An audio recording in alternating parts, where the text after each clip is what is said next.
Fjallraven has announced they're switching their Eco-Shell fabric for Gore-Tex. Is Fjallraven's Eco-Shell technology better than Gore-Tex? Let's find out. Hi everyone, my name is Will, and today I'm going to be doing a review of the Keb Eco-Shell jacket from Fjallraven. This is a hard shell jacket meant for wind and water protection. It is designed to be worn with layers in colder temperatures as it does not provide any insulation or warmth. It comes in at $625, so pretty comparable to other Gore-Tex jackets out there, like from Arc'teryx or Patagonia, so on. And you can regularly get Fjallraven jackets on sale for 15, 20, 25, 30% off. So you can definitely get this one for a good deal. In comparison, some of the other jackets I've reviewed, like the Arc'teryx Beta AR, comes in at $750. And then there's also the Nerona Low-Fit-In, which I believe is around the same price. Let's go straight into the Eco-Shell technology that Fjallraven currently uses versus Gore-Tex. This jacket is constructed with a 3-layer Eco-Shell fabric, which is made in-house by Fjallraven. In comparison, many other brands couple up with Gore-Tex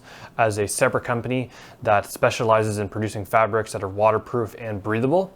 And so they partner up with Gore-Tex, make sure the specifications work, and then build products for their company. This jacket has a polyester shell with a water repellent finish, taped seams, and a storm flap right behind the zipper to improve water resistance at the zipper. So first, comparing durability, this has a 60D polyester outer fabric, which is reasonably durable. Most other Gore-Tex jackets out there are made with nylon as opposed to polyester. Nylon is generally more durable than polyester. So this jacket is not going to be as durable as a 60D nylon equivalent. That's something to consider, and it'll be interesting to see when Fjallraven moves over to Gore-Tex, whether they're going to continue to use polyester or move over to nylon as well. In terms of weather protection, this is built with really great weather protection.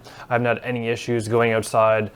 No rain has gotten through. Wind has been really held at bay. So I think this jacket is really great in terms of weather protection. I don't personally notice any difference between this and the Nerona Low-Fit-In or the Beta AR. Some do argue that Gore-Tex is definitely more reliable and more waterproof than a fabric like the Eco-Shell.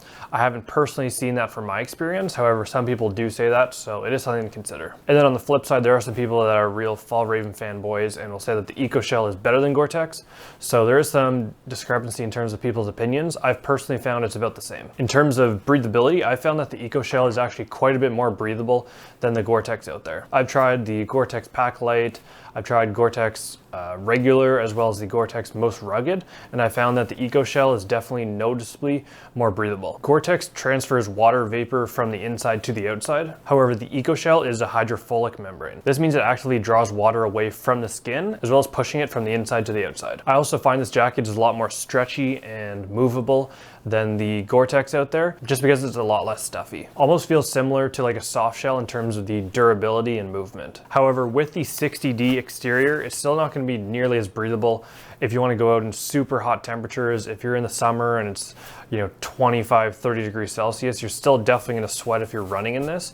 So it's not at that level of breathability, and I really don't think Gore-Tex even provides anything like that either. In terms of comfort, the Eco-Shell is definitely way more comfortable than Gore-Tex. The exterior is much softer, and it's also much less loud walking around. I find when I'm walking around with my Gore-Tex jackets, it almost feels like you're wearing I don't know, like a plastic bag or something. It's just really loud moving around. However, with this jacket, I find it's just way less loud moving around. The outer fabric is noticeably softer to the touch, and I think that partly has to do with the polyester as opposed to nylon. And the fabric also feels much stretchier. I find I can kind of pull on it and there's a bit of stretch to it or give to it, as opposed to the Gore-Tex, for example, the Beta AR.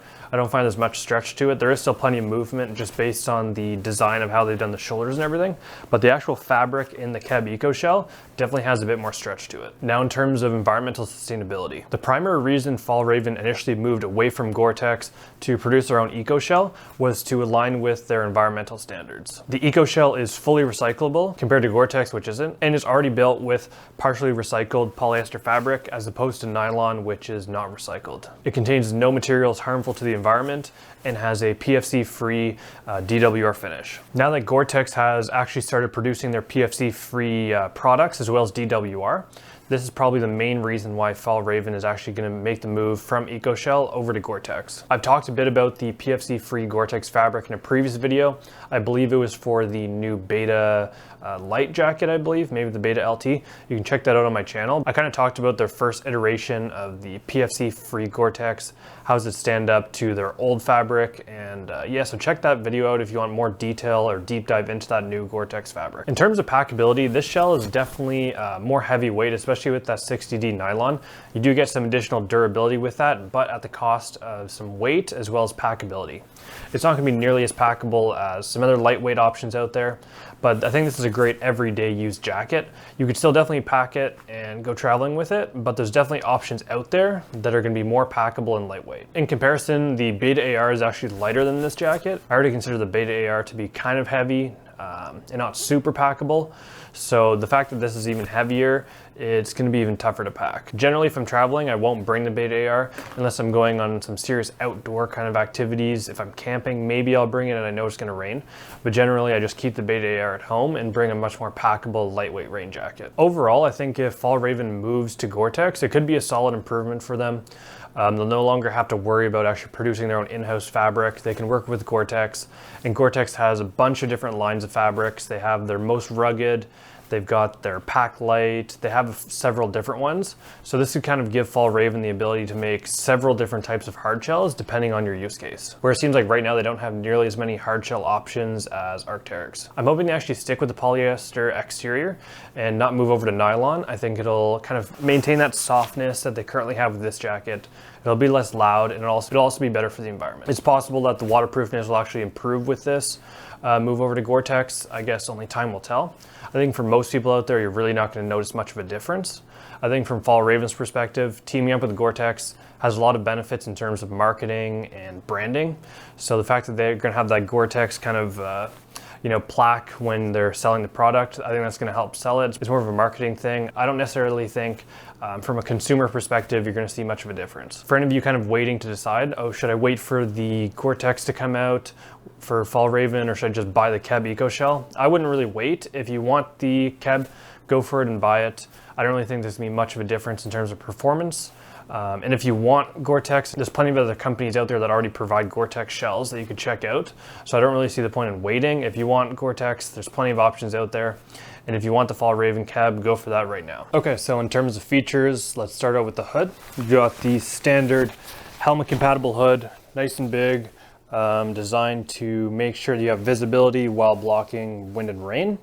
So you can see kind of here, it's got the nice visor on the top, and then kind of this indent here allowing you to have visibility on the sides. Pretty standard with most rain shells out there now. In terms of pockets, you've got two chest pockets here on the front. Very nice, generous size opening, really big here, so it can fit quite a bit. I'm talking it's 2 hand widths big. So on the one side, you've got an extra pocket in here with kind of a mesh opening if you want to put something small like keys that won't get lost in the pocket. That's kind of cool. Same thing on the other side you've got here. Same as well, you've got the mesh pocket on both sides, so allowing you to kind of organize some of your stuff in those pockets. The pocket on the left chest pocket actually has a hole that goes through the inside and comes out here for your earbuds if you want those to go through the inside of the jacket. Not too relevant in my opinion in 2025 when most people are using wireless earbuds, but if for whatever reason you use wired earbuds, then that might be a good option for you. One thing disappointing with this jacket is there's no hand pockets. Kind of reduces the versatility of this if you're using it just for everyday use. I like having those hand pockets where you can throw in most of your stuff. You're gonna have to use these chest pockets. Not a big deal. For me personally, I really like having hand pockets. Even just putting your hands in if you're walking around and it's raining so that your hands don't get wet, I find that's kind of useful. So obviously the point is that, if you're walking around with a backpack with a hip belt, those pockets are kind of useless. So it's understandable. Obviously chest pockets are important, but for day-to-day use, it's nice to have hand pockets as well. So a bit disappointing. On the inside, you do have one pocket here on the chest as well. It's mesh, so very breathable. You want to put your phone in there or something like that. Plenty of room for that. And that's it in terms of pockets. This jacket is also equipped with pit zips. Really nice on the side here. Two-way zipper, open nice and big so you can dump heat. I actually am a big fan of these.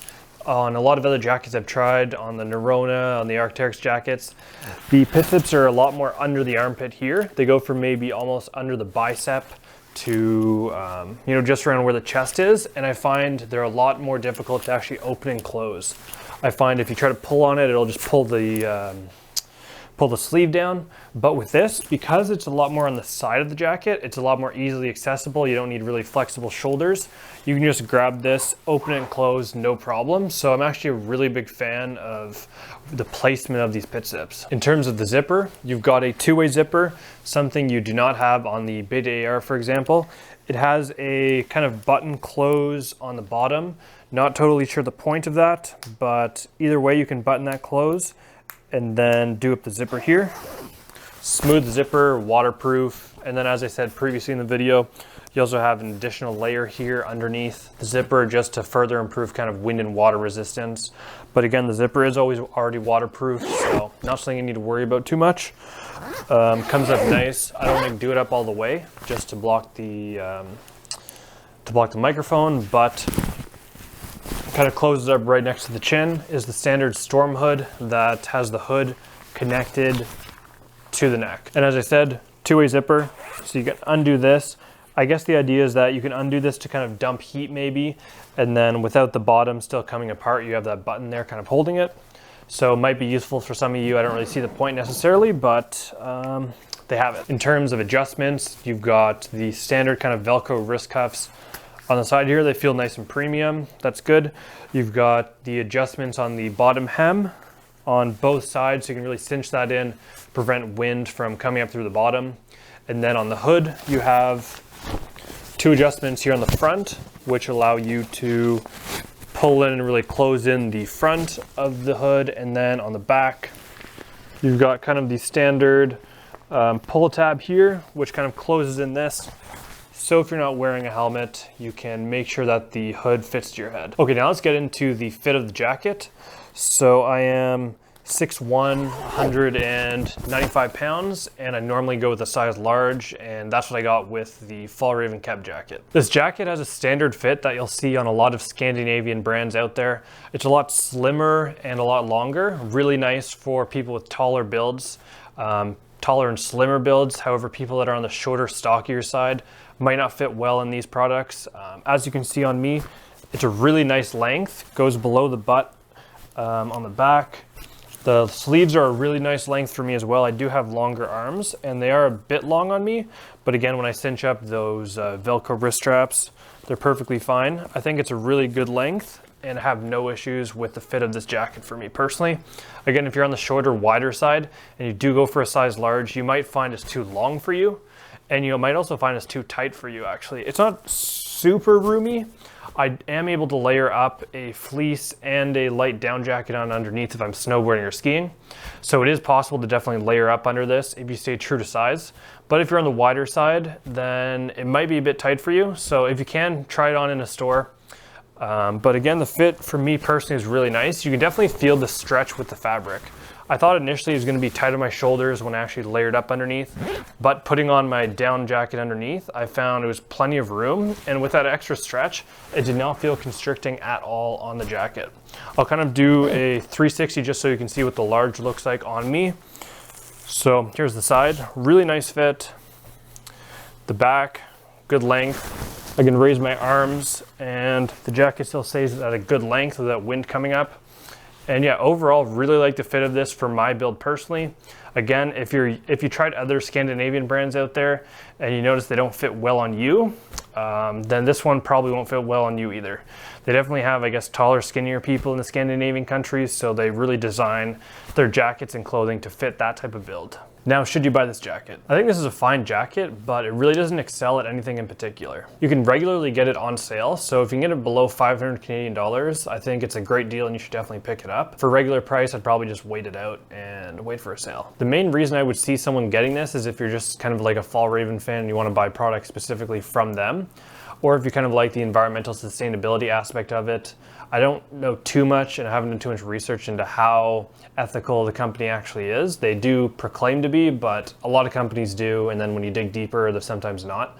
So I don't really want to comment too much on that, but at least they do proclaim that they are environmentally sustainable and have ethical practices with their laborers and whatnot. If you want to buy the absolute best hard shells out there, I'd recommend probably going for like something from Nerona, maybe the Arc'teryx Beta AR. I think those are probably going to be better options. They're definitely a bit pricier, so if you have a budget, maybe don't go with those. But if you don't have a budget, then definitely go maybe for those higher end options. But if you don't have a budget, maybe go for those higher end options like the Neuronal Lofoten, or some of the other shells they offer. If you want a super packable jacket for travel or just throwing in your backpack, there's definitely a lot of cheaper options out there that are going to be just fine.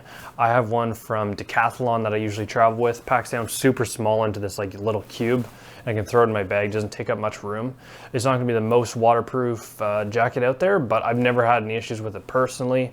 Its lightweight is minimal, and in case it's raining, I can easily just throw it on, and it doesn't take up much room in my bag. And I also didn't spend much money on it, so if I lose it or it rips, it's not a big deal to me. I recently did a trip to Japan for a month, and it rained several times. Used that jacket. I only spent maybe 80, 90 bucks on it, and it was perfectly fine for what I was doing. And yeah, that's basically it. Thank you for watching the video. If you have any questions, feel free to comment below. If you thought it was helpful or you enjoyed the video, please like and subscribe for more. And yeah, thank you for watching the video. Have a nice day.